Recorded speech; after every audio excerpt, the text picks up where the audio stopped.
Hello guys, আসসালামু আলাইকুম। Welcome to my another blog. আজকে আপনাদের দেখাবো আমি যে রাস্তাটা বা জঙ্গলটা দেখাই দিচ্ছি আপনাদেরকে। এটা হচ্ছে আপনাদের খুনিয়া পালং থেকে হেঁটে হিমছড়ি যাওয়ার রাস্তা। এটা মানে জঙ্গল। এটা এখান থেকে আপনারা এই খুনিয়া পালং ইউনিয়ন থেকে যদি আপনারা ঢুকার পর আপনাদের প্রায় আধা ঘন্টা মতো হাঁটতে হবে।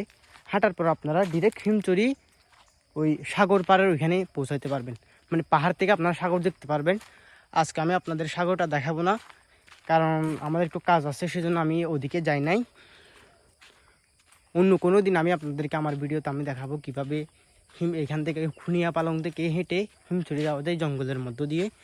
আপনাদেরকে আমি দেখাবো কীভাবে যাওয়া লাগে, আর সামনে আপনার যাওয়ার পথে কি কি আছে, কোন গাছ, আপনার গাছপালা, তারপর হচ্ছে প্রকৃতি, বিভিন্ন কিছু আমি আপনাদেরকে দেখাবো। আর যদি আপনাদের আমার ভিডিওটা ভালো লেগে থাকে তাহলে আমার চ্যানেলটা অবশ্যই সাবস্ক্রাইব করবেন এবং পাশে থাকা বেল আইকনটি অল নোটিফিকেশন করে দেবেন, যেহেতু আমি কোনো ভিডিও আপলোড করলে ডিরেক্ট ওটা সরাসরি আপনার কাছে চলে যায়, সবার আগে আপনি দেখতে পারেন। আমি প্রায় আপনার শেষের দিকে চলে আসছি। এখন আমরা সামনে রাস্তা দেখতে পারবো।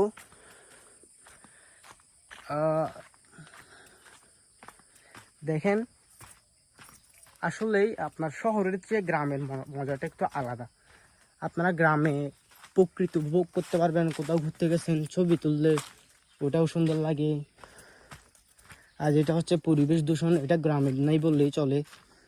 তারপরে হচ্ছে আপনার গ্রামের যে পরিবেশটা, এটা হচ্ছে খুব এটা মানসম্মত বলে ভুল হবে, তারপরও মানে পরিবেশ বান্ধব একটা পরিবেশ এটা। এখানে আপনারা কোনো দূষণ পাবেন না, কোনো ধরনের ধুলাবালি।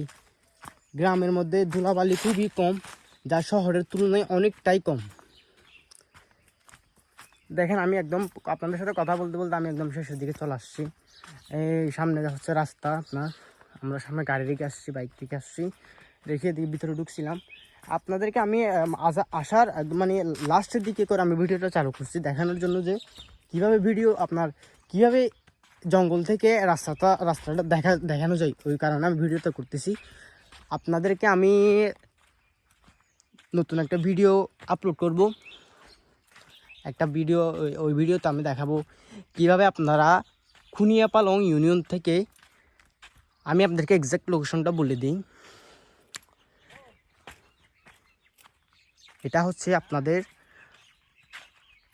কক্সবাজারের খুনিয়া পালং ইউনিয়ন, যেটা রামু ক্যান্টনমেন্টের পরে তুলাবাগানের পরে যে একটা ইউনিয়ন আছে, না সরি, তুলাবাগানের পরে যে জায়গাটা আছে ওইটার নাম হচ্ছে উত্তর খুনিয়া পালং।